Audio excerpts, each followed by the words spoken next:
Please come in. You're right on time. The door only opens when the clock strikes midnight. Georgia and Hannah are preparing to broadcast from the belfry. Just like this old bell tower, they have many stories to tell. Some old and some new. Follow me up these stairs, but mind your step.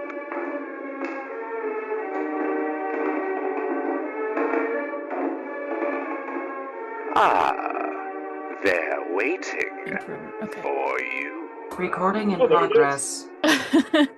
You know how when you're a kid in school, you have to learn, like... Yeah, you do have to learn. Yeah. Shit's crazy. They, teach you all the silly songs and everything, and you have to sing them, and Puff the Magic Dragon was one of them. Mm-hmm.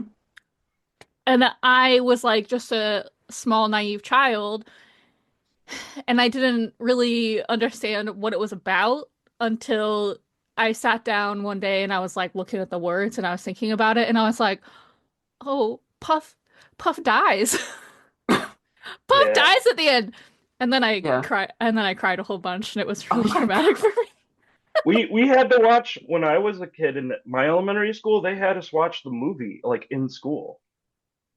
So we got to experience that whole bit. There's a movie? There's a movie that the song comes from, from the 70s. Oh, is it that weird animation? Oh yeah, it's really trippy. That Ralph Bakshi style animation. Bakshi. Yeah. Even when I was a child, I was like, this song is probably about weed. Yeah. That's how everybody interpreted it anyway. And I was, doing the DARE program and everything. Yeah. Let's get into it. Hi, Jordan. Hi, Jordan. Hi, Hannah. Hi, Georgia.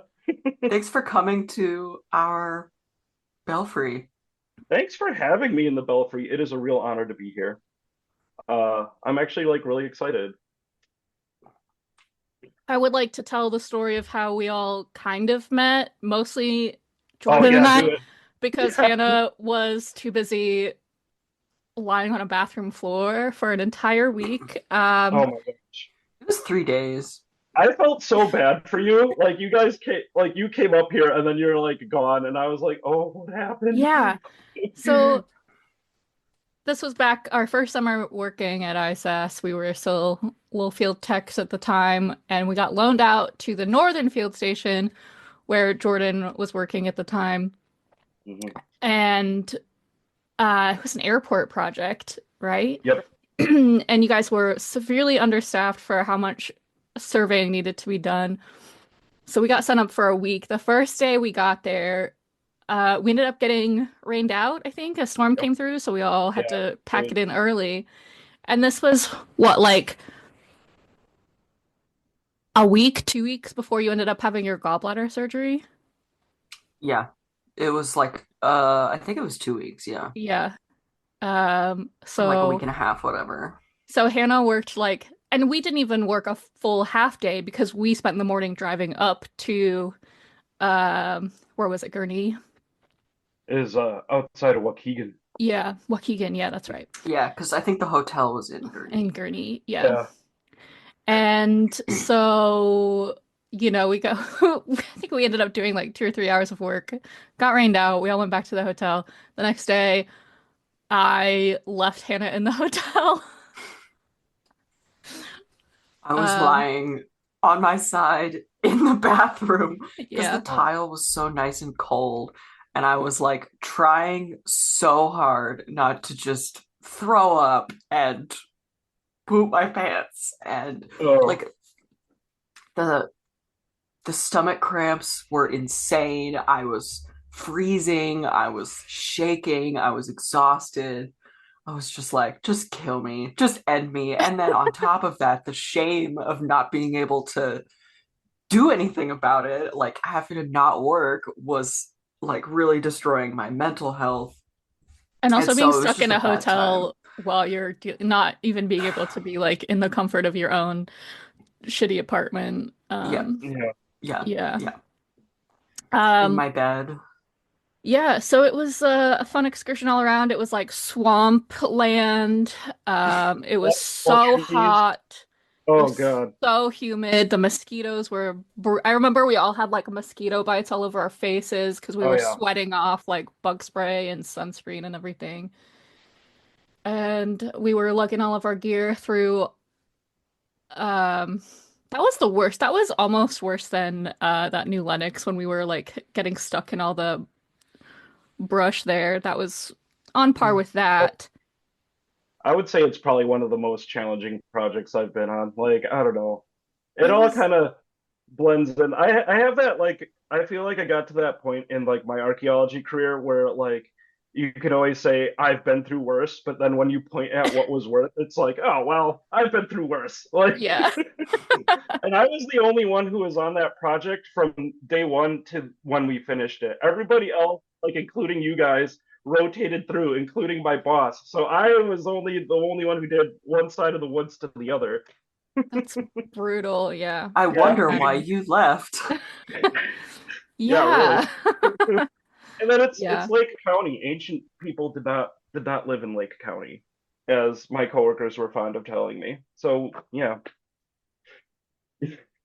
Yeah, but what if we had found a mound in Yeah. Lake County? In the swamp. Yeah. in the In the swamp. It's like, swamp right next to Lake Michigan. and I feel like What if? we were able to do so many, transects today. What we were doing like 35, 40 Yeah, test we really units. got yeah.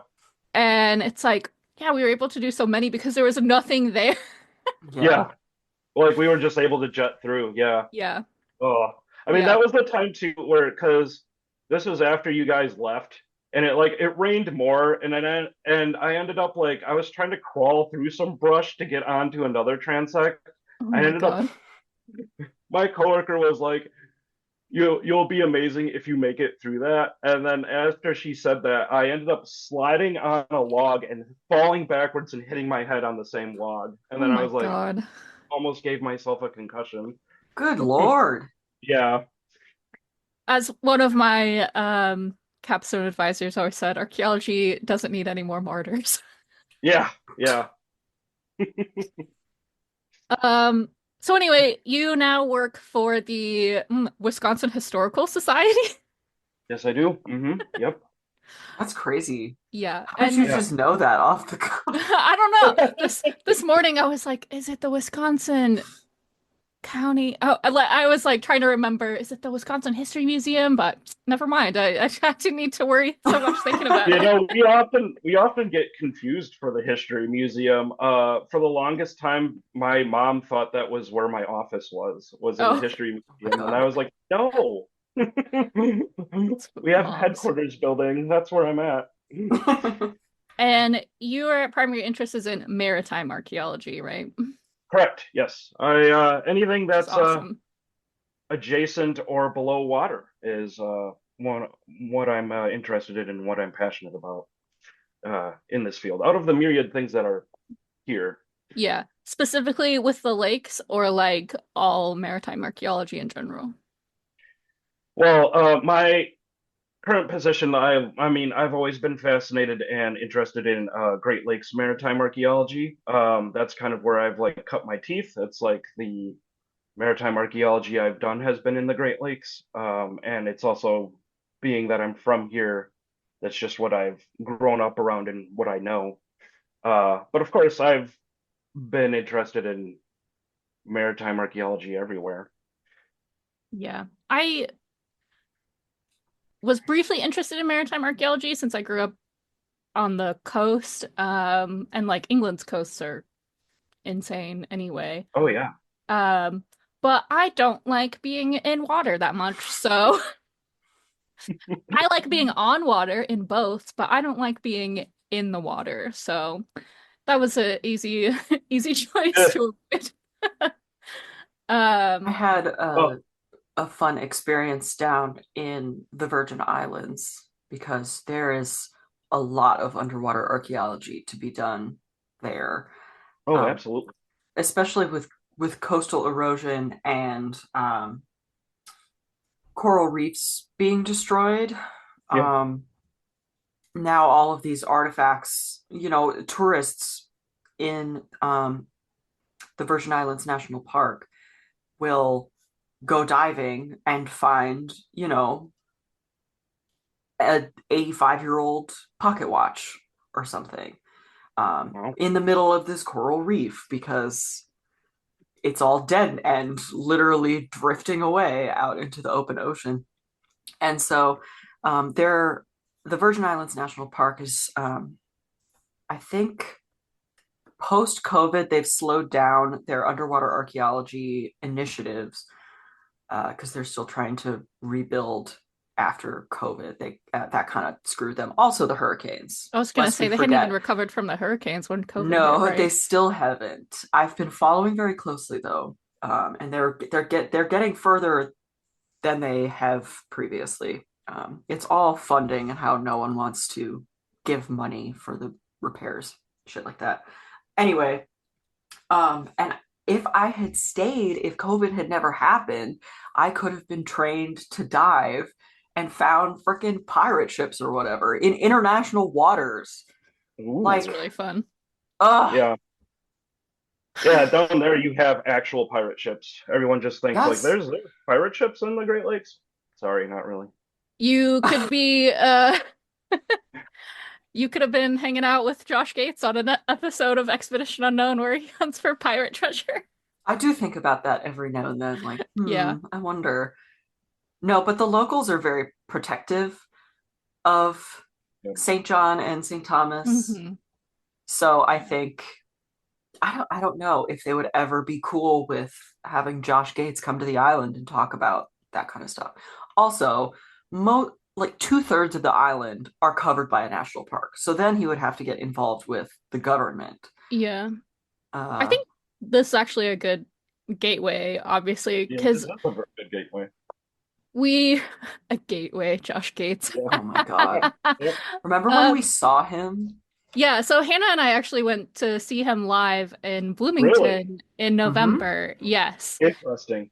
And so I have a lot of mixed feelings about like I love his show overall. And I think there are a lot of positive things that come out of it for the average viewer, but I think there's also a lot of things that could confuse the average viewer about archaeology because his show does,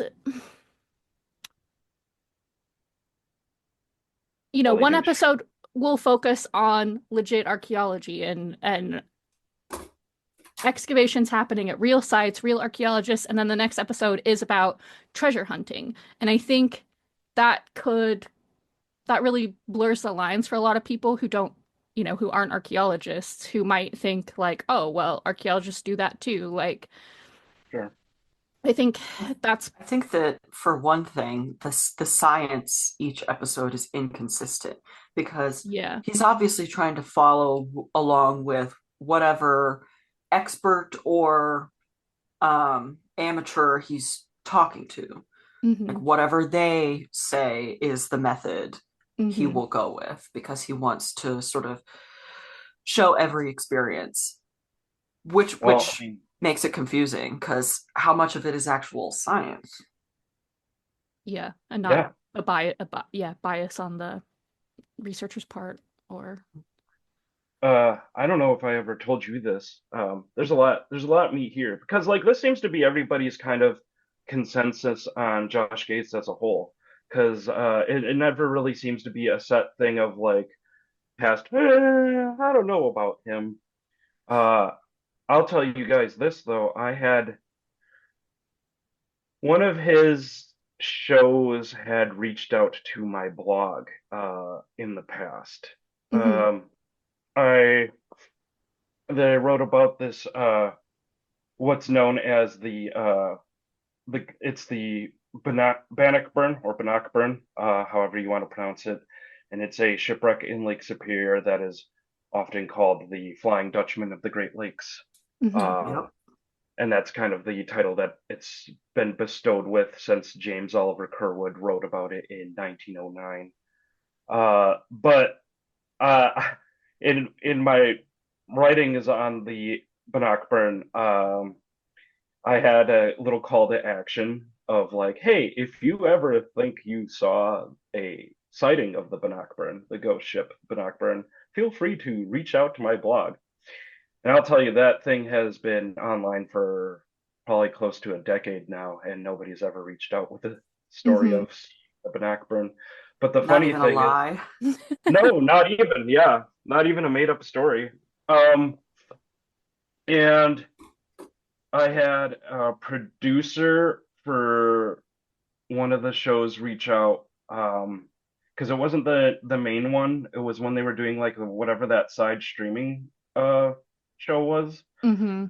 And he was like, did you ever have anyone like reach out to you with like an actual story of the Bannockburn? And then I was like, no. And that should tell you something about like the story, huh? Like, it was clear that he found my blog because I wrote about it, but then like it was also clear that he did not read anything that I said about the Blackburn. Mm-hmm. So after I told him like nobody's ever reached out and this isn't a real ghost ship, they stopped responding to me.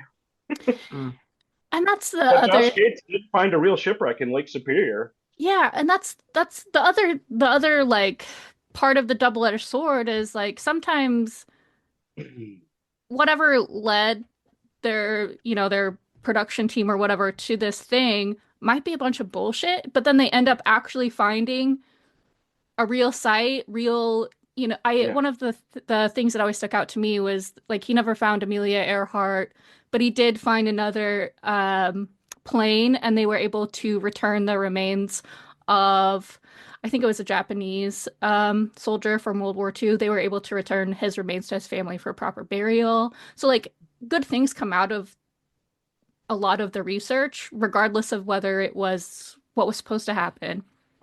Um, I also, I think I've talked about this on the pod, but when I was in England this past summer, I did a tour in in Josh Gates's Expedition Unknown Robin Hood episode. There's a guy whose job is to reenact Robin Hood. His name is Aid, and when I was in England, we were able to get a. Sorry, that was really It's really it's your upside down head. Upside down. Um, so funny.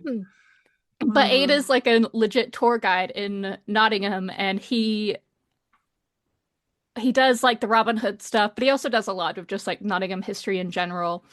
And we went on my mom, my aunt, and I went on a tour with him while we were there this summer.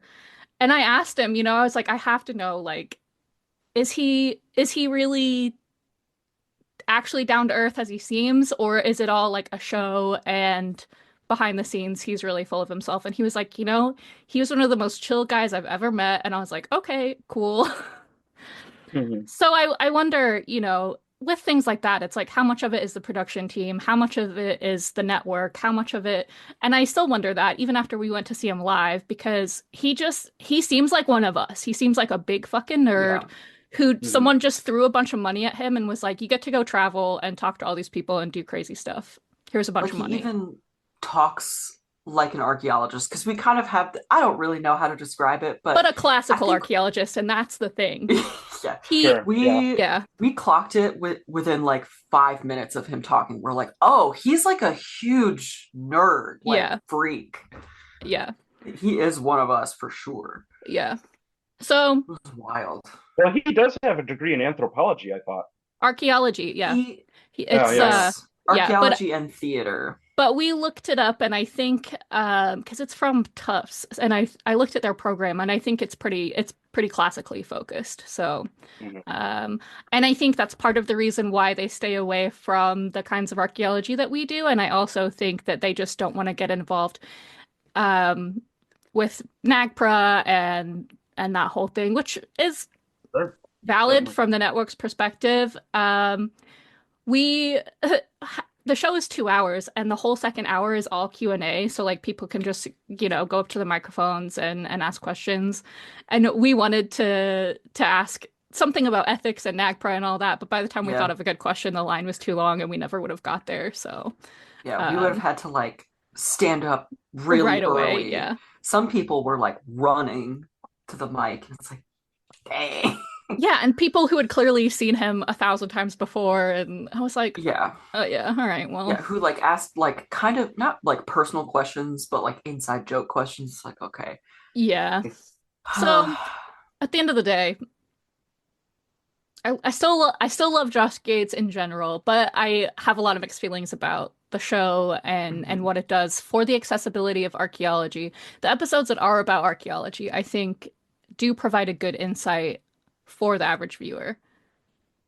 And I can tell you too that when it comes to the episodes that he has done that it has involved Great Lakes shipwrecks, like Hmm. he does connect with all of the local experts. Like a lot of people that I know in my circle have been on those shows. Yeah. Yeah. I mean, so there is that at least. Yeah, and people, if anyone's like, "Oh, it was aliens," he always just looks at the camera in the most like, "Oh, fuck, here we go again" kind of way, like. So I know he understands that whole how damaging that mindset is, and I'm sure we're going to talk about that a lot more. Well, I I was think just too gonna that's say, another thing that it must be forced on. From my understanding too, you're not the only person who shared a story like that. It seems like he is kind of forced by the production company to uh confront what Entertain. like, Hmm. entertain. Yeah, yeah, Yeah. yeah.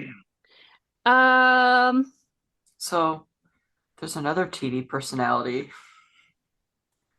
that we can Mm. talk about that's not as cool as Josh Gates. is it Graham Hancock? Yeah. Oh! Both of you Hancock! mentioned your hatred for him. God, he's such a And dick.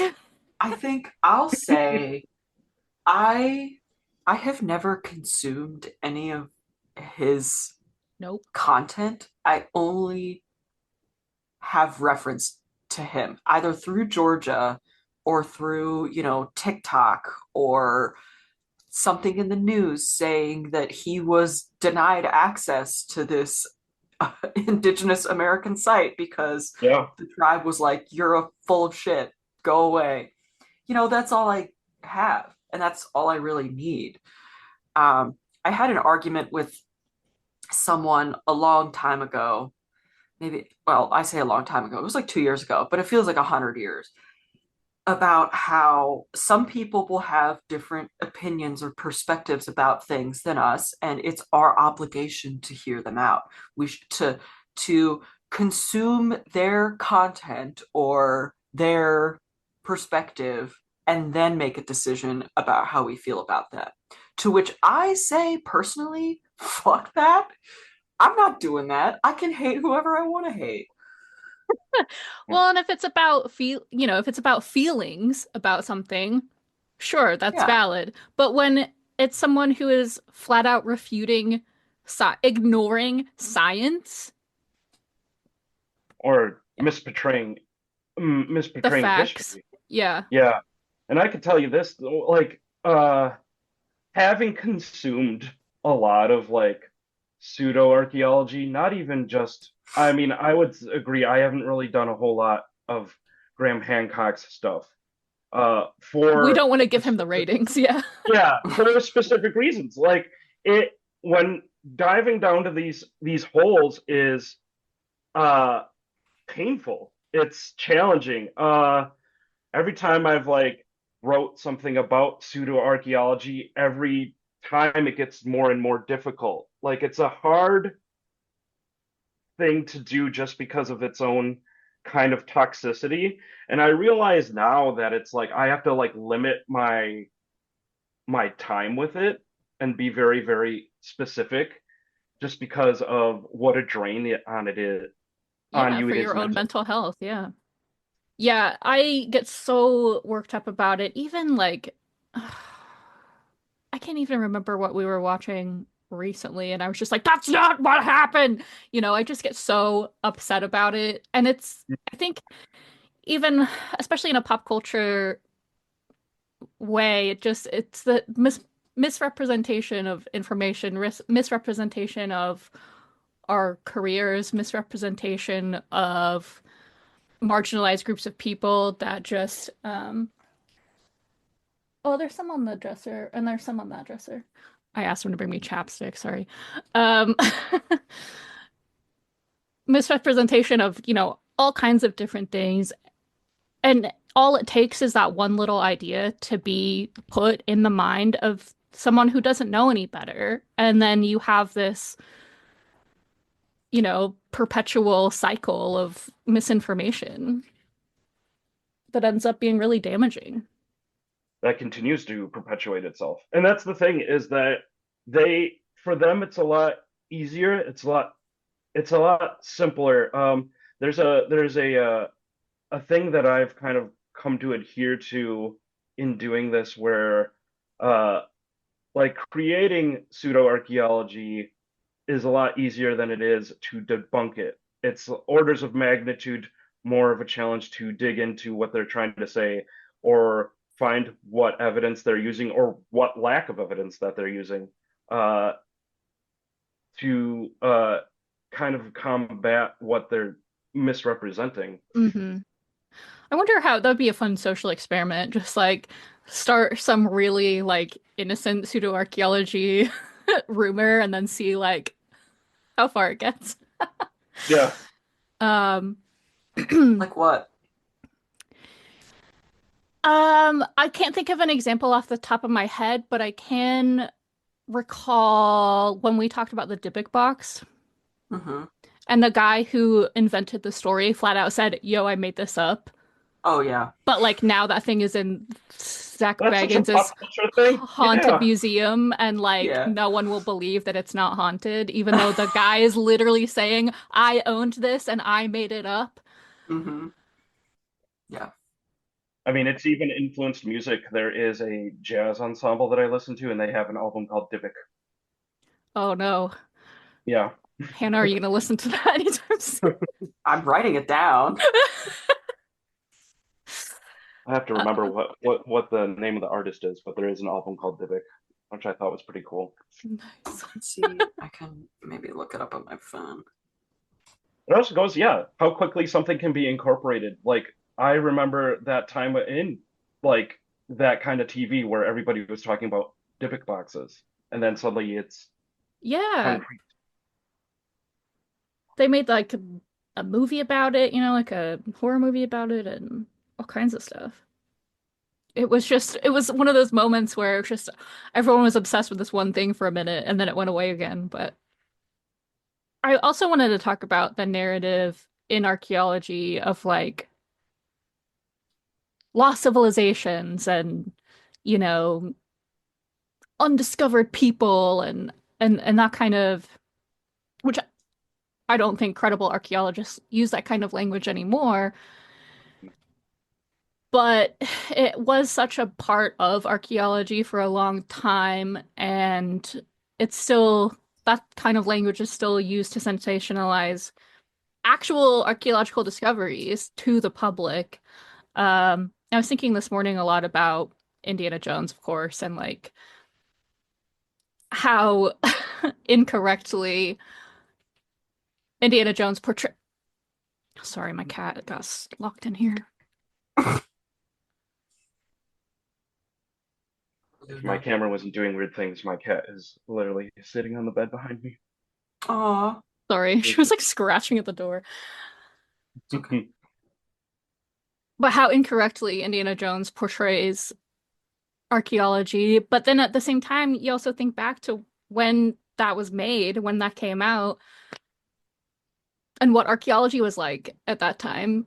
Mm-hmm. Oh It's yeah. it's really not that much of a stretch. No, and that's the thing, is I always feel like modern pseudo archaeology tries to resemble what archaeology used to be. Yeah. Um, they kind of want that 1920s, 1930s swashbuckling kind of aesthetic Hmm. of like the lone adventurer, discovering lost cities in the jungle. Like that's the aesthetic that they want. And it extends to some of the cases too, some of the types of sources that pseudo-archaeologists use where it's like really, really old, outdated, like a paper from the 1860s that nobody cites anymore. But like, we're going to go back and revisit this because they happen to say something that we agree with. That's Yeah. also racist. We'll ignore everything that has since come out about this, but Yeah, yeah. right. Mm-hmm.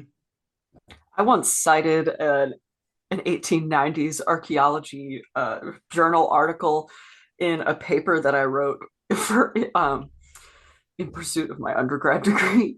But don't worry, it was to Refute what it to said. do the opposite of this. It was to talk about how far archaeology has come Yeah. and how citing something like this can be damaging. Well, and like this is like the whole thing with more like so currently with work, I am stabilizing all of ISAS's legacy collections from Oh, Cahokia. cool. Yeah. And I spend a lot of time reading through Moorhead's notes, Moorhead's reports, Moorhead's journal, like about the 1920s excavations at Cahokia. So I feel like I'm still very much in that world, Oh, sure.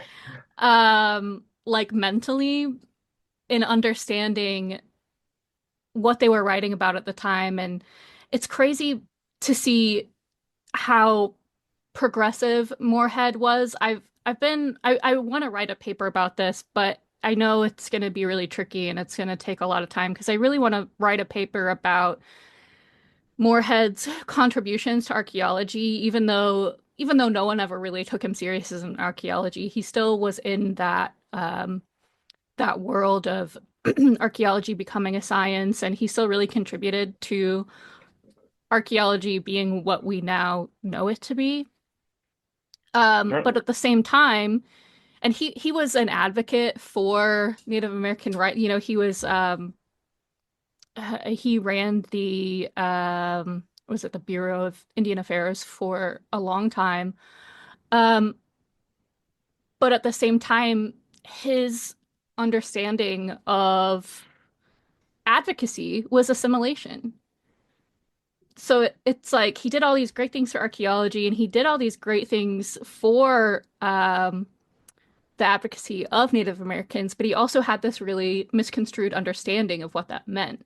So how do I reconcile those things in this paper that I want to write about him? But speaking of 1920s, though, we talk a lot about Call of Cthulhu. Yes. We do. We play a lot of We Call of play a Cthulhu. lot of Call of Cthulhu. It's my go-to RPG. I love D&D, but Call of Cthulhu is my number one choice when it comes to RPGs. Um, because Sure. I love horror and like, that's why we spend all of our entire first season talking about horror and horror tropes and horror influences and horror monsters. But as archaeologists, as we have discussed, it's important to understand the background. Like, why do we think of these things as monsters? Where does this come from? How is appropriation used in horror? Because it's rampant in the horror genre. So, like, how do we, again, reconcile that in ourselves? How do we still enjoy horror and avoid appropriation? It's a sticky wicket for sure. I mean, and especially too because Lovecraft had such an impact on pseudo-archaeology becoming a thing as well. I mean, when he Yeah. was first writing all of this, he got letters in the mail. From my understanding of this, he got letters in the mail of asking if all of what he was writing about was true or not. Yeah, he did. So People thought his monsters were real. yeah, People still think the Necronomicon is a real book. right. It's crazy. The Necronom Nom Nom is a real book. It sure is, and I own it. Um, so again, one of the things that we have to navigate is like we want to enjoy playing Call of Cthulhu, and it is kind of fun to play these really exaggerated 1920s archaeology academic characters Sure. sometimes, uh, Dark especially academia. because we have that understanding that it's all bullshit. I should Um, mention Georgia is the only one who plays those kinds of characters between us. It's like every character she makes. It's crazy.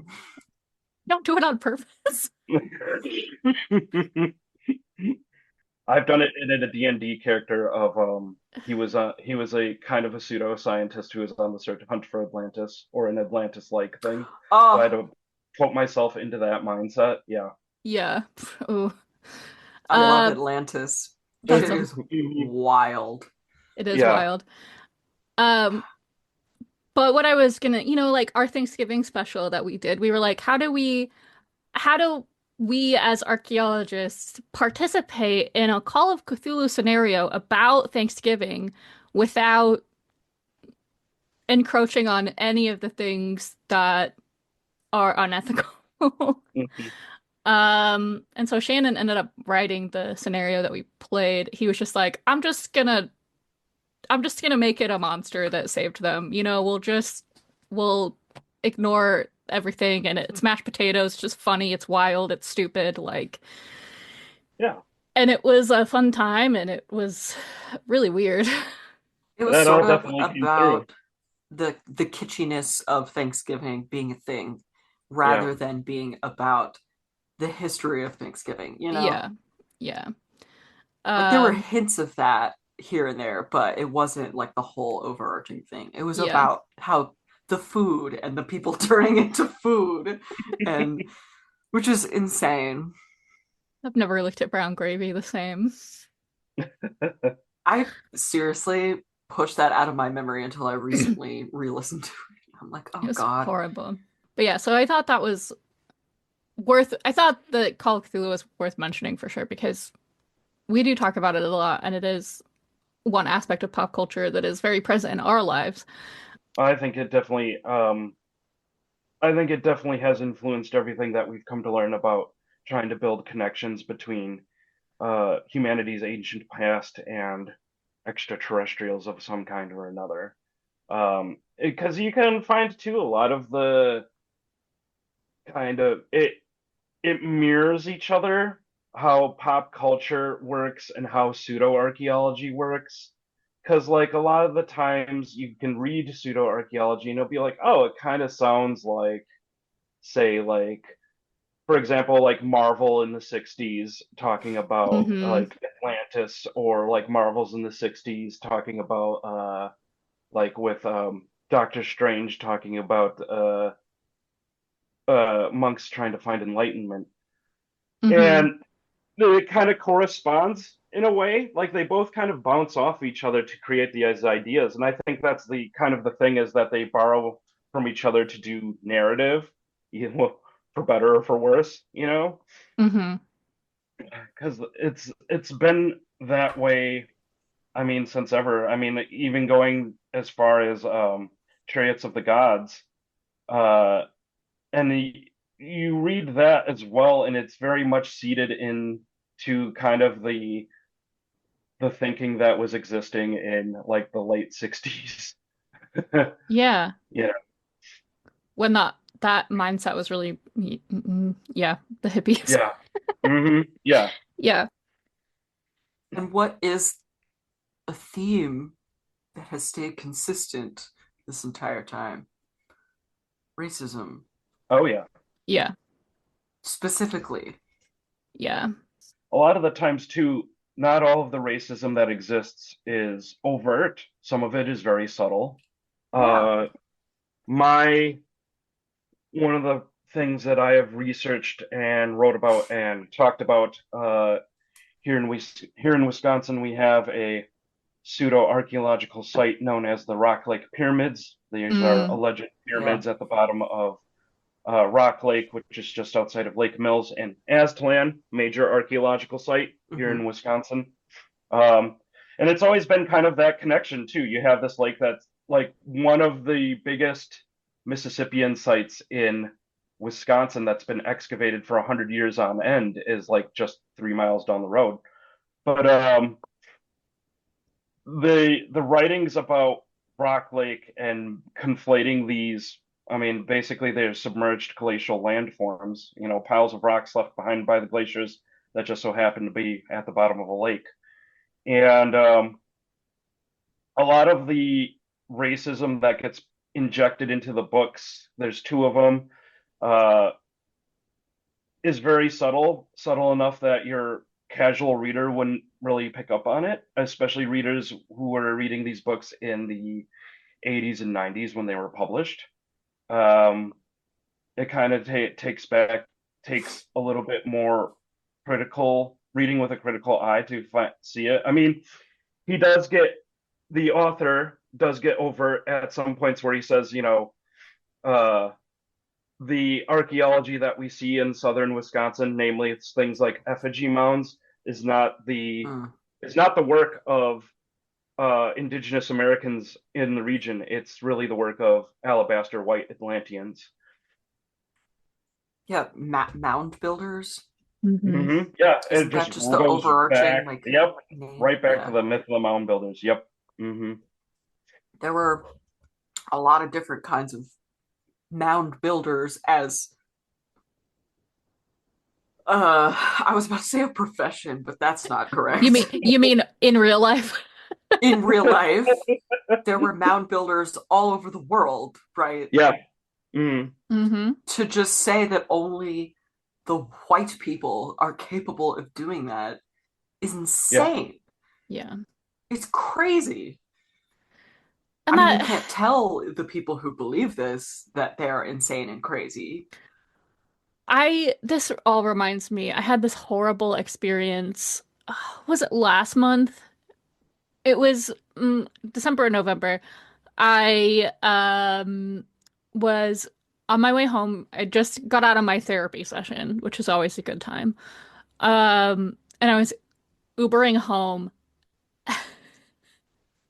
Hannah will tell you, I was like rage texting from the back of this car. The guy was listening to the Joe Rogan podcast. Oh my God. Oh God. Oh, that thing I mentioned at the top of the episode was about Joe Rogan, by the way. Someone told me I should listen to his stuff and then decide if I don't like it. I remember you telling me about that too. All right. Well, yeah, but they were talking about I can't even remember anymore. Just a bunch of Pseudoarchaeology. They were talking about and they were talking about Graham Hancock, like he was this awesome pioneer who is sticking it to academia because academia is full of shit and all. And I was just sitting there like, I cannot deal with this right now. Yeah, especially after that. Yeah. Yeah, it was so frustrating. And that's the thing. These people just don't want to I feel like deep down inside they know they're wrong and they're just so stubborn that like they'll just argue to the death over the stupidest detail. Yeah, I think people don't want to be wrong. There are a lot of people out there that can't. Oh my fucking God. There's a cat on the windowsill. Whoa. Hold on. Oh my God. Oh no, it got down. Okay. I just want to say hi. It was this like little tabby cat. Just like it looked like a kitten, like a slightly grown kitten. Yeah. Oh my goodness, no collar. So, well, anyway, what was I talking about? Oh yeah. There are a lot of people out there in this world, a lot of people I know personally who are unable to accept being wrong about personal things, right? No, are you talking about me right now? I swear to God. No. Well, yes, you can't handle being wrong. I'm never wrong. I don't know what you're talking about. And Georgia also get really defensive, and it's okay. No, I don't do that. What? But no, I was thinking about somebody else. Don't worry. And they will push and push and push to the point where you're like, I can't do this anymore. I Yeah. can't keep telling you that what you're doing is hurting my feelings or it's wrong to another person or it's not factual or whatever. People just don't want to accept that they need to change because no one enjoys that. Well, not, I won't say no one. Um, I had this friend back in high school who, when I then went off to college, I lost that friend because I I gained another perspective in college, not a different one, just another perspective, and she couldn't accept anything I was saying anymore, and so I had to be like, well, I guess we can't be friends. And it was a harsh friend breakup. It was terrible. It was awful. And apparently she's still like that to this day. So it's like, great. I made That a good hasn't move there. changed after all this time. Oh, And I think that just kind of proves that there are going to be people out there who are so fine with being wrong. And Well, how the hell do we deal with that? I think in this context too, it might also just be like not even about being wrong, but about refusing to believe that like there isn't more to the universe. You know what I mean? Right. Yeah, like they don't want to accept that it's just humans being humans and there's, they need to believe that there are aliens out there or there are these great mysteries out there that we can't Mhm. explain because they need to believe in that to justify whatever like mindset they have for themselves. Or maybe it's like, oh, my grandpa talked about this when I was young, and he knew everything correctly, and so this is what I'm going to believe for the rest of my life. And anything those scientists say, that can't be true because my grandpa, he was there, he witnessed it, type shit. Yeah. And your grandpa's probably full of shit. mm. Hmm. His grandpa learned from his grandpa, Yeah. that kind of thing. And they were probably racist. Uh, Well, that's without a doubt. yeah. Um, Well, it's like the mundanity of humanity. Like that's the thing that they play on. yeah. Like it's this whole thing has been kind of, you know, cutting off our nose to spite our face of like, oh, well, we were too dumb to create such wonderful things when you look at the world around us and Hmm. that we have created so many wonderful things. Yeah. It's the whole fundamental narrative of taking credit away from ourselves and then putting that credit into something very, very ambiguous that doesn't exist, you know? It also, I meant to bring up earlier, there seems to be this pervasive concept that nature doesn't make straight lines, going back to the pyramids. Yeah, But we've seen time and time again now that straight lines do exist in nature, especially in geology. yeah. And I don't know why people are still clinging on to that concept, well, this shape wouldn't occur naturally, but it's been proven that it can occur naturally. So why are we just throwing that out of the window? Because they don't want to be wrong Yeah.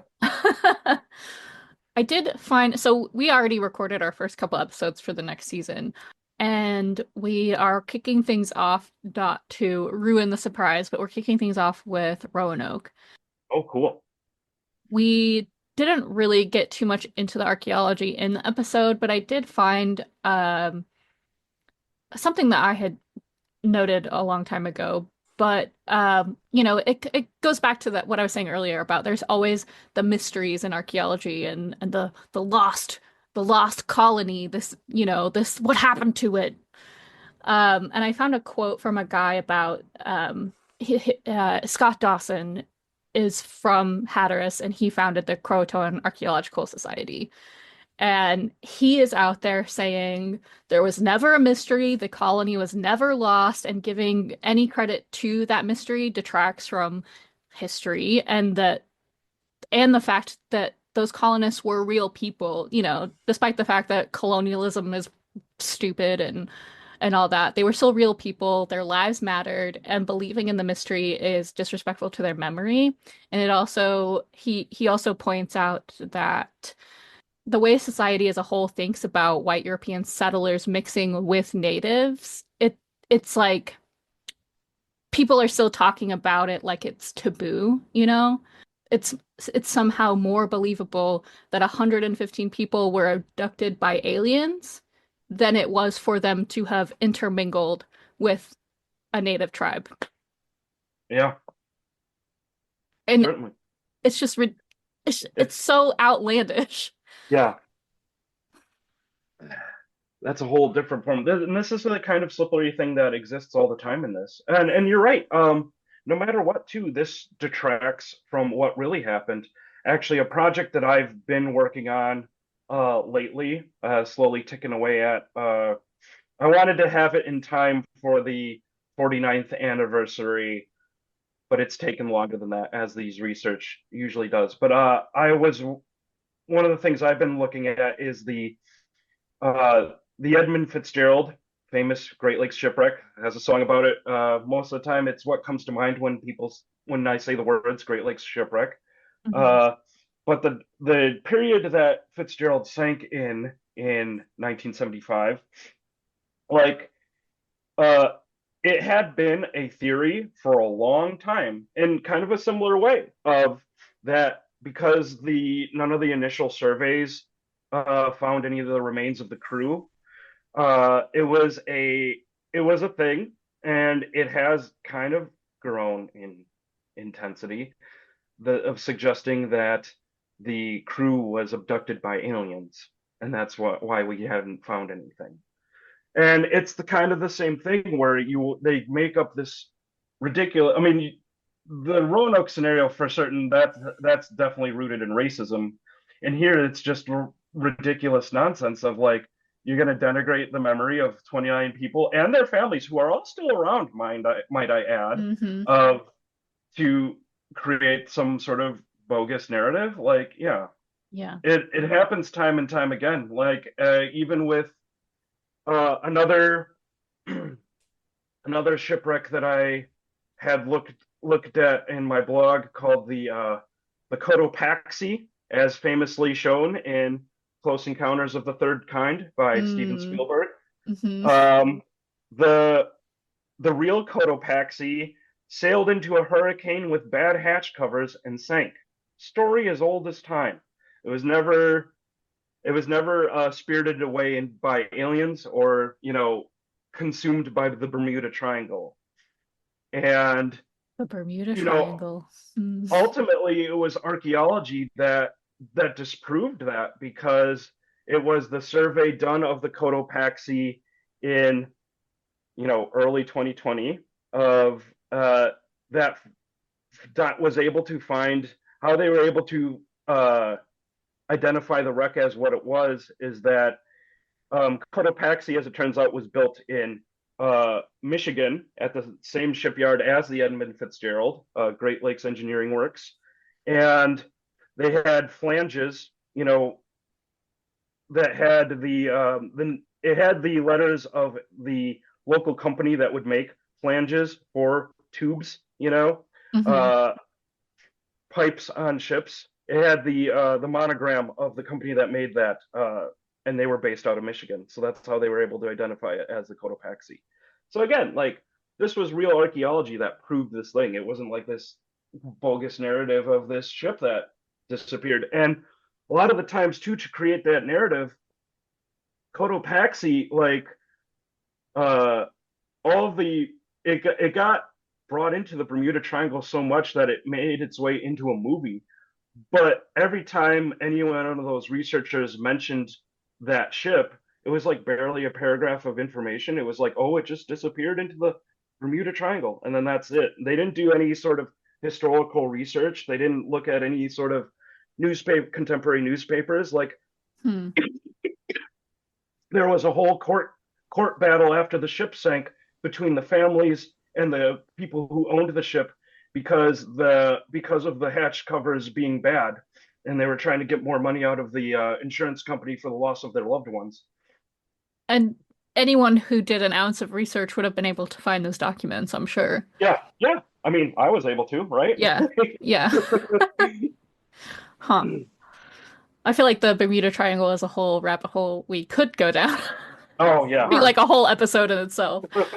Um, I know later on, towards the end of this season, I'm going to be talking about shipwrecks in Lake Erie, or not Lake Erie, but the Great Lakes, um, Oh. and different ghost ship stories. I hail from pretty close to Cleveland, and I went to school in Erie, Pennsylvania, which is right on the Oh, lake. right on. So Yeah. I've learned quite a bit about specifically Lake Erie, shipwrecks and ghost stories, and Commodore Perry, Don't Give Up the Ship, and all that Yep. fun jazz. So I know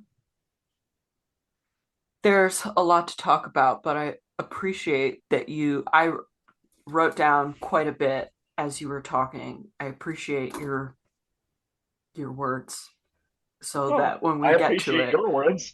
I will I know where to start and where to find things. So thank you. Oh, man, Appreciate thank you.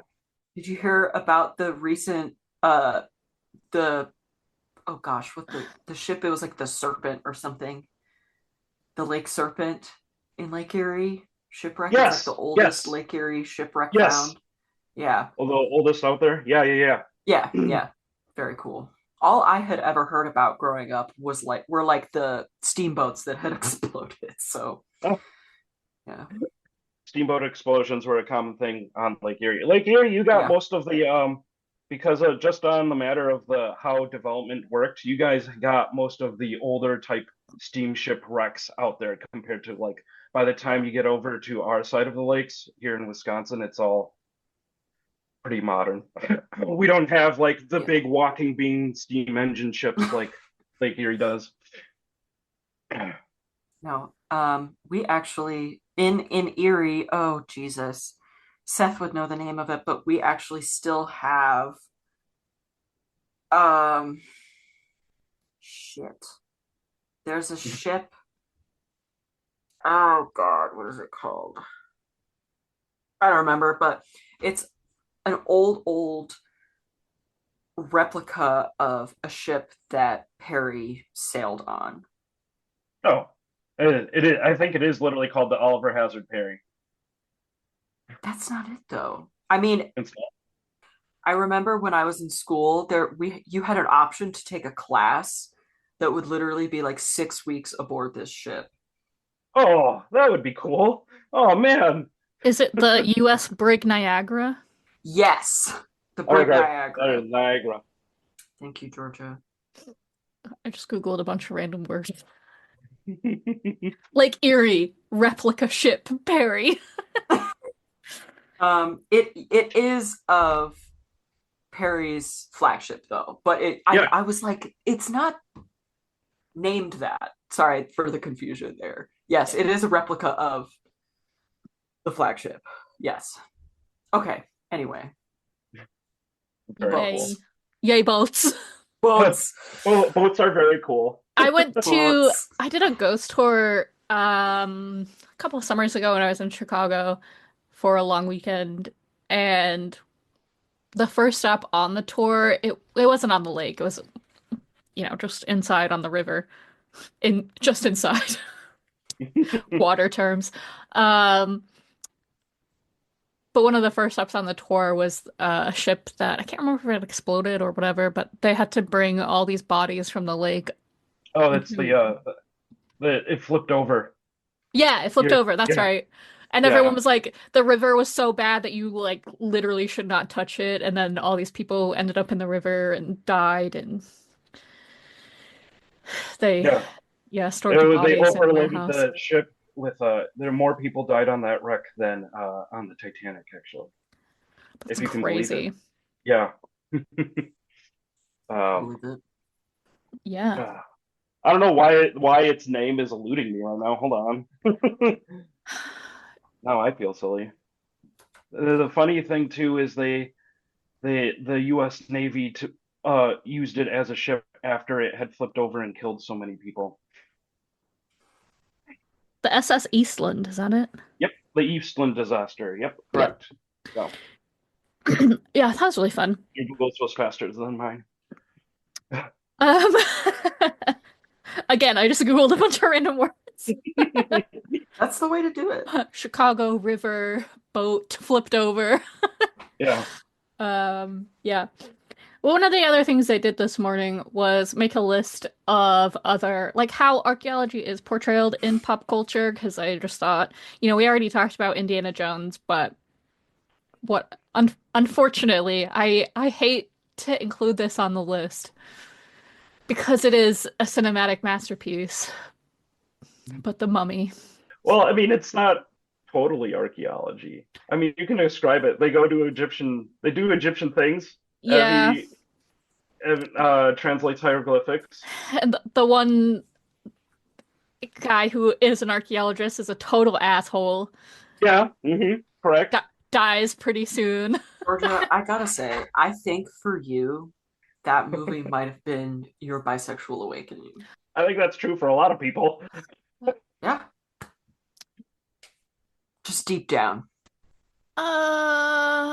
I don't know. Well, it would have been The Mummy too, because that's the one I saw in theaters when it came out.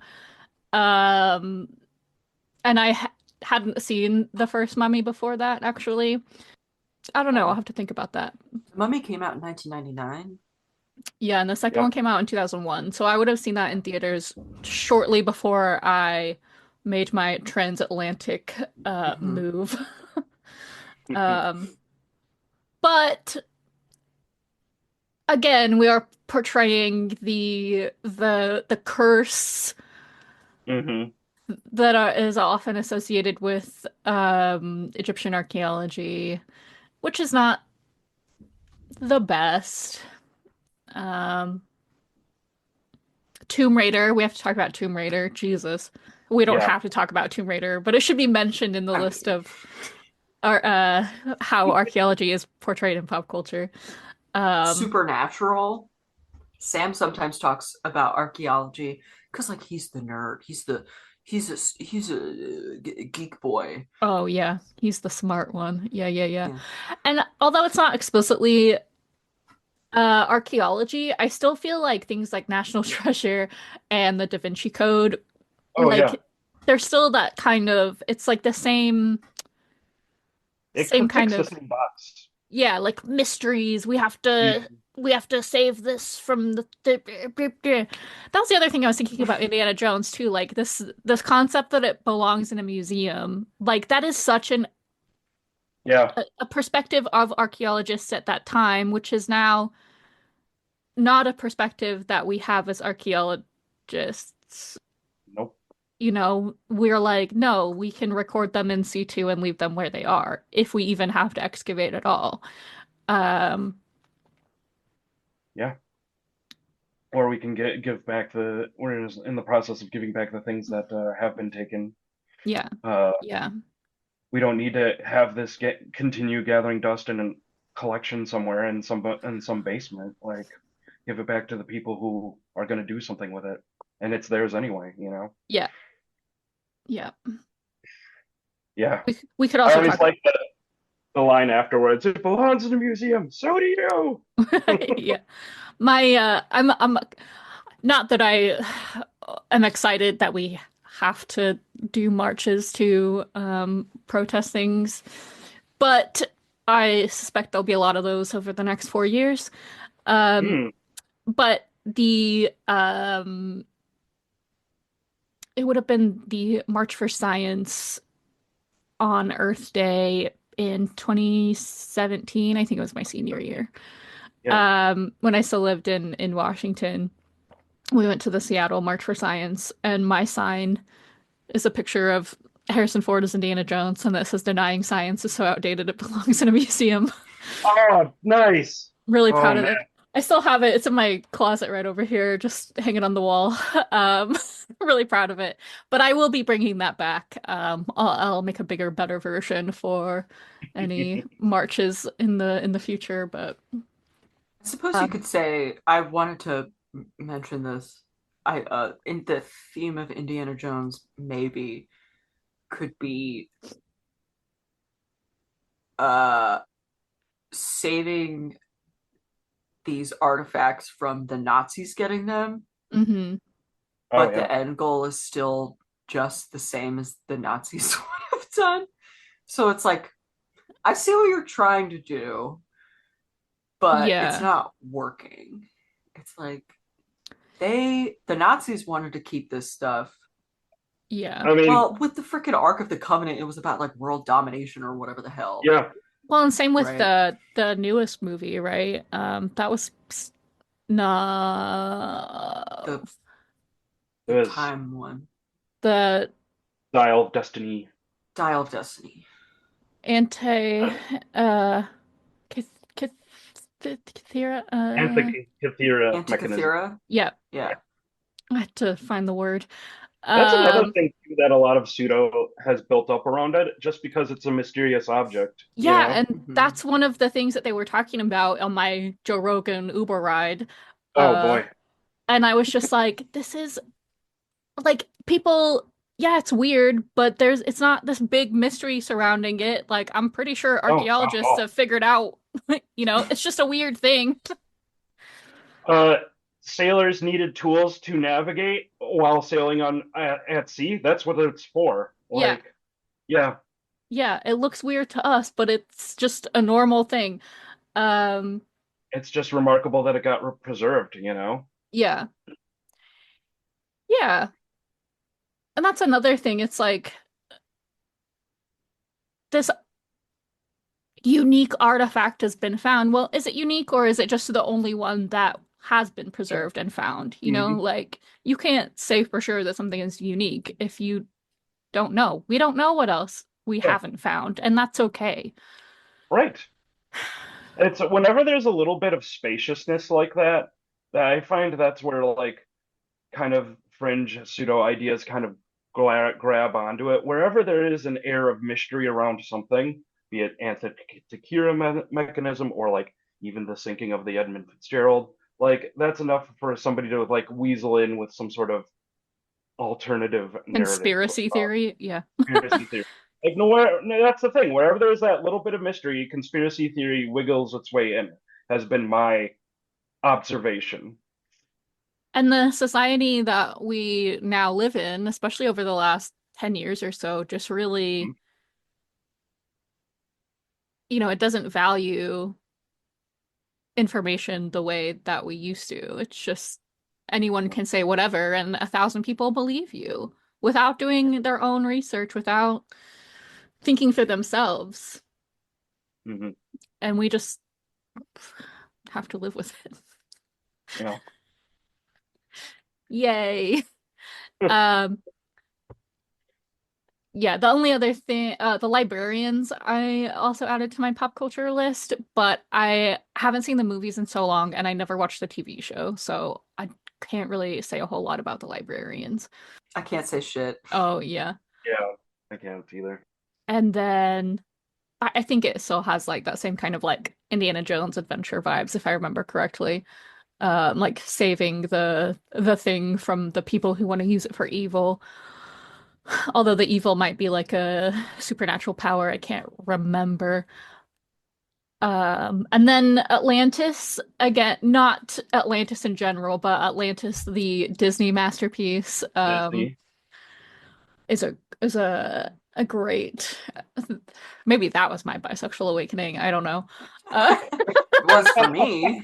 uh, Milo Thatch, hell Ugh. yeah. but yeah. And Atlantis, we could do a whole other episode about Atlantis itself too, which is just Sure. I always felt that I mean that Atlantis was essentially Disney making their like it is basically Stargate but Disney. yeah, yeah. The Yeah. original Stargate is would be another one. That would be on my pop culture list just because that's still a thing. They have they have an anthropologist on the crew and Yeah. uh And even in the television series, he's usually the one that's making the more moral calls compared to what his friends that are like the military folks are doing. Yeah. Not all anthropologists have good morals, though. Yeah, right. no. It's the shame about it. I think these days as well, these types of things are being incorporated more into education. When we get our degrees now, we get to talk about these ideas. And I would argue that that's still a relatively new thing to be having like a whole class over or like a whole, section in class over at least. I don't know how that was for you guys, but I think it's a great thing seeing that develop as it has, actually. hmm I mean, obviously, it's a very necessary thing. I hadn't, with my education, I hadn't had that. I mean, though, it was usually something that, if you have an archaeology 100 class and there's like a bunch of kids in there that are just doing it as their like prereq or whatever, like it is an opportunity to be like, let's talk about like real things and like send people away with that at least in mind. That was my experience. And then I had an yeah. Egyptology professor who would rail on about uh he was at whatever that site with where they think that the hieroglyph looks like a helicopter or whatever. He had done work at that site and he would rail about that in class. That Oh was my God. about the extent of it. But for a Yay. long time, and I would argue that this might have led to the situation that we find ourselves in, the environment that we're in. For a long time, in archaeology and in academic archaeology, engaging with pseudo-archaeology was tantamount to career suicide. Like you weren't hmm supposed to do it, and that there's a whole generation of people who are like, well, if we ignore this, maybe it'll go away. When clearly that has not happened, it has only intensified. Like, Yeah. and we missed out on an opportunity to educate. I mean, the first year that we went to the Mac in Lansing, Hmm. Hmm. the guy who was talking about the new Lennox, Yeah. the fort that's not a fort in New Lennox, and Yeah. how the points mirror the stars. And Hannah and I were just sitting there like, This can't be what? real. What is, are we actually hearing this at an academic conference? Is What this is happening? happening? This guy, He was he really old. was he was really old. He was an avocational archaeologist. Mm, hmm. And it kind of seemed like no one else really took him seriously. No. I wanted to mention my at Mercyhurst, our intro to archaeology class, our 100 intro to art class, was entirely framed around the book Frauds, Myths, and Mysteries. Oh, Mhm. yes. Hmm. If you've ever read it, it was the whole class was framed That's around that. awesome. And so we went through chapter by chapter, and like we learned a intro to arc, actual intro to arc, through the lens of this book to be like, this is this thing. Here's how it's actually done, and the ethics behind this, blah blah blah.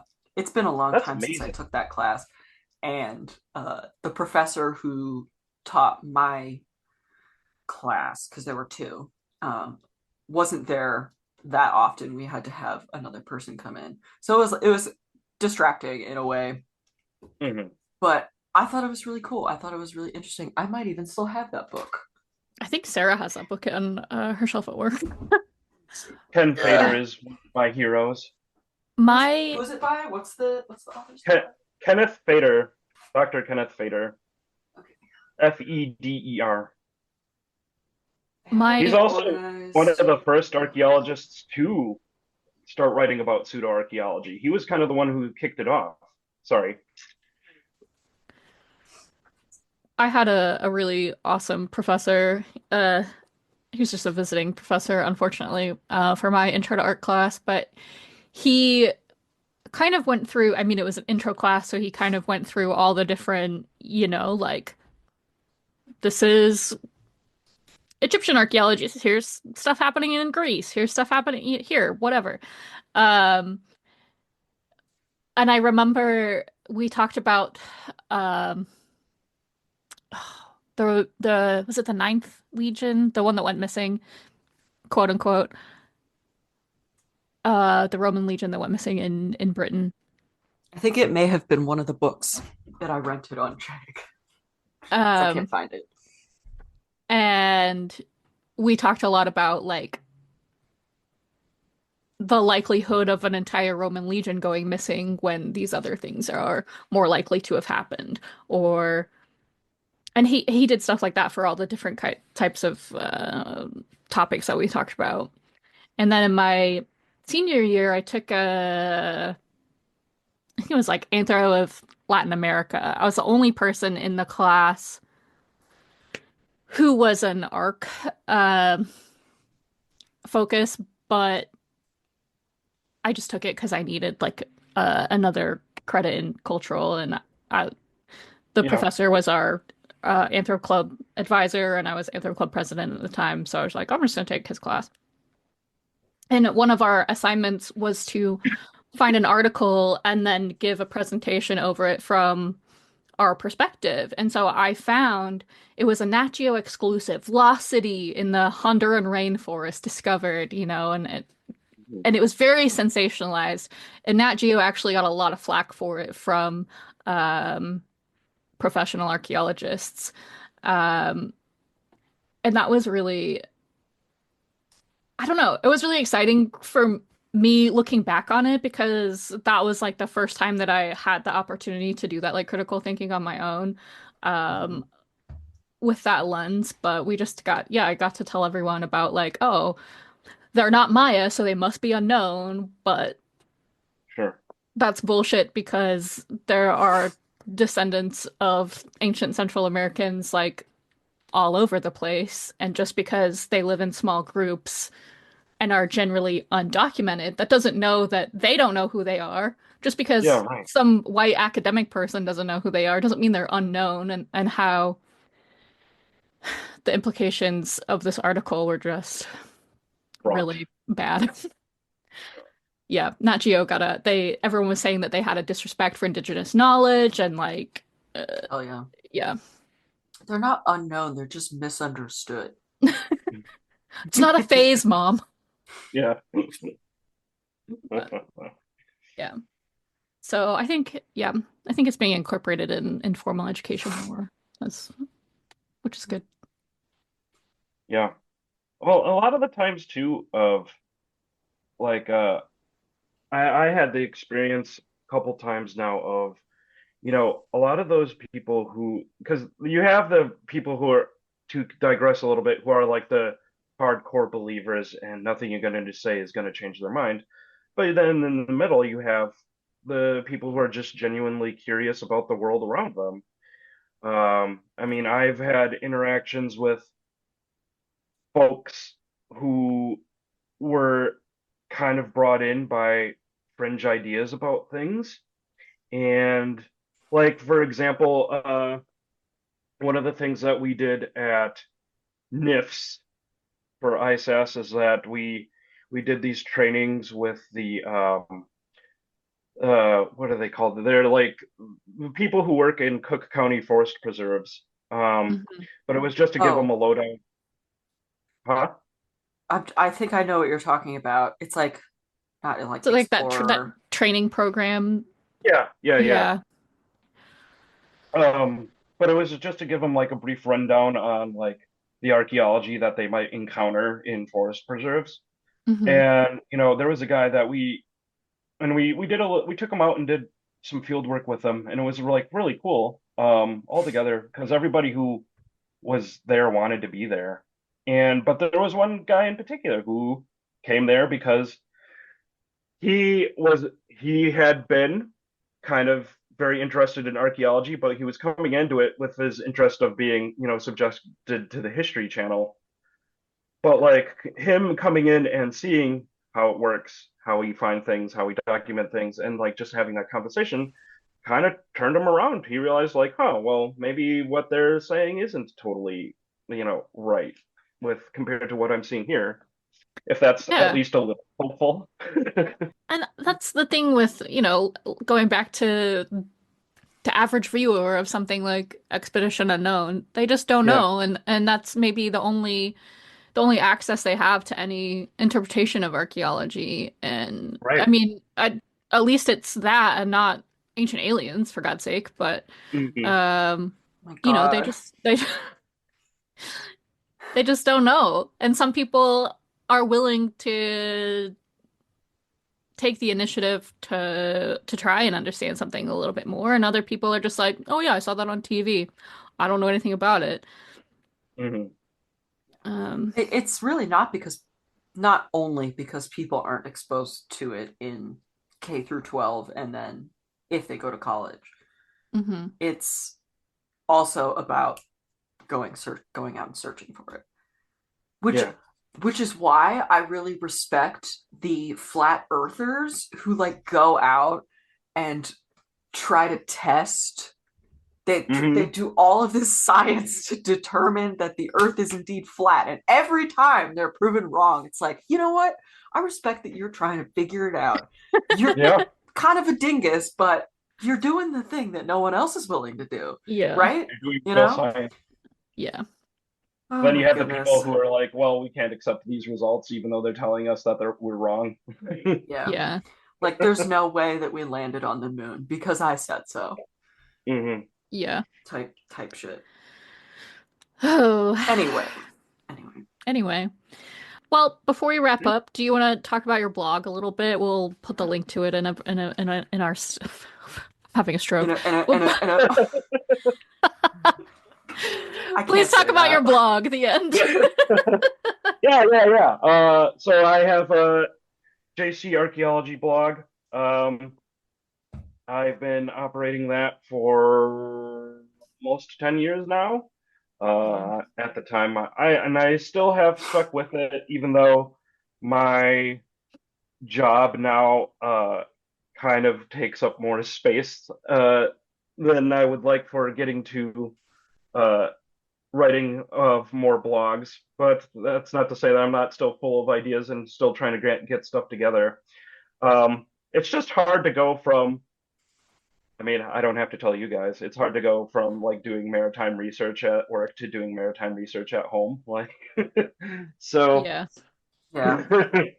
I write about what I'm passionate about: maritime archaeology, Great Lakes history, various shipwreck stories. A condensed version of my senior thesis that I wrote is on there. I go all over the place, just kind of whatever I'm interested in that's kind of under the aegis of maritime archaeology. But I've also debunked a lot of pseudoarchaeology on or pseudo history, however you want to take it, with like the Cotopaxi, as I mentioned, the famous Great Lakes Lake Michigan Stonehenge, Rock Lake pyramids, so on and so forth. Pseudoarchaeology that happens to be underwater. So yeah, that's my blog. My upcoming project, like I said, is working on the kind of the fringe history that surrounded the Edmund Fitzgerald. And so shockingly, as these things go, I bit off more than I can chew. I thought this would be a easier thing when it was not. There's more to it than I thought it would be.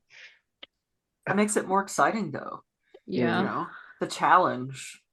Yeah, yeah, yeah. It's as these things have gone as I've like been writing blogs, it's like, oh no, this will be easy, and then it turns out it's a whole thing. So And you're like, all right, it's time to get I serious. mean, I feel that yeah. way about podcast research too. Yeah. You end up going through like three different deep dives into like Oh random my things that take God. you in Yeah, different directions that are Hold all on. still right. relevant. Yeah. What was the one thing? Hold on, I need to go into my season one folder. There was one topic that I was like, there is so much information. I don't, what was it? Oh my God. Oh, I think it might have been the left the well we did several demon Yes. episodes. Yep. Mhm. When I was talking about the lesser known demons globally. Have you guys been watching, like, because your episode about that made me think about this, and this has like nothing to do with anything, but have you guys watched Has Been Hotel or Hell of a Boss? Oh my God, no! But No. I know about Has Been Hotel. It Okay, is so well, popular right now. It's because all of crazy. those like lesser demons that you talk about are characters in these shows. That- Yeah, I haven't really thought about our demon episodes in quite a long time. Sure. Admittedly. It's a little fresher in my mind. But yeah, I when I was getting into it, I was learning about all of these religions that I'd never even heard of or never Sure. even read about ever. And it was insane. I'm like, everything is connected. We're all the same. Yeah, yeah. Ah! Mhm. And it literally took me like a week, I think, to come up with some concise notes because there was a point I reached where I had way too many pages. We Mhm. try and stay in a consistent like number of pages. We both use Google Docs. Sure. Yeah. And I think we take notes sort of the same. It's crazy because my like the length of my notes usually ends up being around the same as a conference presentation needs to be, but it's way Yeah. easier to write my notes than it is to write a conference Oh presentation. yeah. It's Oh yeah, that's true. always I don't know, it's wild to me, but like why is this thing easy to write about and that thing's not? I don't get it. What the heck? It's fine. Oh, Um, but yeah, Anyway, I love we love stuff a like deep that, dive. which was mhm. why um I'm so sad that I've like blocked those episodes out because I really, really enjoyed researching. I guess on that note, but I realize I didn't say this just now, but if you're looking for just pull up my JCJAYSEA archaeology, and it's a WordPress blog. You can find it anywhere. Hell yeah. I realize I didn't say that. I got a plug, you know. That's okay. I wanted to Gotta make sure have that the you had that chance, and we'll yeah. put a link to it in our show notes and everything. So, I appreciate that, and I appreciated being here, being a part of this. Like, it's been very cool. I'm glad to yay! see where you guys have gone with this. And also, like, yeah, to kind of go back a bit with your like deep dives, like I would say like listening to your episodes on witches was heartbreaking for me as well. So I Oh, felt that. I Yeah, wanted to be able to sorry. tell you guys that because that like I had to like stop what I was doing at work. Like yeah, Oh girl. yeah. it was one We of those moments of like we're never gonna get better, are we? Like It was so depressing. I had yeah. to really come into that with a higher energy. I just Oh could I man. not. I had a really like Okay. it was really interesting to research, and like the book that I kept referencing was such a good resource to come back to. And it's weird that you say that now with man, it Yeah, feels like we've come full circle with the sentencing right. Friday and everything, but yeah, it was rough. I mean, the main takeaway from our entire first season is that like everyone hates women. Yeah, Yeah. that's pretty much all we got. That's the thing too, is like it goes to show how all of these things are connected. There's this always this boiling thing underneath of hatred towards women, or like even amongst pseudo-archaeology, there's always a connection to racism of some kind, even Hmm. where you wouldn't expect there to be. It's always kind of boiling underneath. If it's not like the house next door, it's at least down the street, you know? Yeah. Yeah. I think that might be a theme for this season, to be Yeah. honest. Yes. Because at least for what I've researched so far and what we've talked Yeah. about already. Yeah. Season Yeah. 2 is our Americana season, so we're gonna talk a lot about just the darker side of American history and Yeah, we're hitting true crime, monsters, conspiracies. I'm Are you talking guys? about Mormons. Oh, Yeah. See that In that's episode another 4. aspect of pseudoarchaeology. Oh I yeah, mean, yeah, we much got like into it. yeah, Yeah. much like the racism being like down the street, like Mormonism is one of the neighbors as well. Oh yeah, Oh Yeah. yeah. yeah. That was fascinating. It was wild. The whole Hannah was like, "Do you know this?" And I was like, "No, I just have nothing to say. I'm just trying to take it all in." I'm overwhelmed. I was just That's sitting there like, the tea. That's the long and short. I'm flabbergasted. I have Yeah, nothing I to mean, contribute. Yeah, there's a wide gamut of topics, but Yeah. I wanted to do a little bit of everything, like true crime, ghost, cryptids, because and a lot of times we can talk about appropriation there as well. oh yeah. And Yeah, how many cryptids are yeah, we even talking about? Not that many, but it was the hard to big choose ones. because the big Oh, ones. Yeah. you It's guys hard are to you choose. guys are doing a Mothman episode, huh? That's Yes. what I'm Yes, hearing. we are. Yes, we'll be talking about Moth, especially because we went to the Mothman Festival Yeah. this year. I went to So the Mothman Festival too. Probably not the same one you guys did, but I've been. yeah, I'm glad we can say that we went, but we don't need to go again. No. Oh yeah, I that's the would. thing. Like you go the one time, and you're like, okay, I got it, and then that's Yep. Yeah, that was really hype. Yeah. Good times. I'd love to go back Um, to Point Pleasant when it's not packed. Yeah, That would be Yeah. really fun. but Yeah, it for was sure. yeah. But in choosing the episodes for this season, I mean, we're only doing 30, so we can, Yeah. and each of us have 15 things to talk about, right? It's hard to narrow it down Yeah. to 15 things. Yeah. At first, it was kind of difficult to come up with topics for me personally, because when we were brainstorming, it was somewhat shortly after we'd finished last season, and we were also really busy this fall, so it was Sure. kind of crazy. Yeah, conference season and all that and holidays and travel and But if you have any suggestions for things for us to talk about, we might be able to drop something in there. yeah. Oh, Well, and I okay. think Or that's it might, fit with something we're already talking yeah, the good thing about having a widespread list of topics is that something might come up that we can easily incorporate into something that we're already talking about. Mhm. Like, Yeah, we're all over the place, obviously. You've listened Yeah. to the podcast. Yeah. We're it's mostly both of these people have talking about- ADHD. Got it. me talking about a topic, and then Georgia thinks about 15 things related because she's so smart. She has all of this knowledge in her head, and I'm just like, oh shit. Like, what? Anyway, I think we'll probably be recording the shipwrecks / ghost ships in the Great Lakes in like midsummer. So you got time. You got time to make think about suggestions it, for yeah. me for that specifically. But yeah. Definitely, absolutely, yeah. Yep. We can always like call or email. Sure, certainly. Yep. Certainly. Well, thanks for being here. Thanks for having me. This was awesome. Well, that concludes this week's broadcast. I hope you've enjoyed it. If you wish to stay in touch, reach out to us at broadcastfromthebelfry@gmail.com or stalk us on Instagram at broadcastfromthebelfry.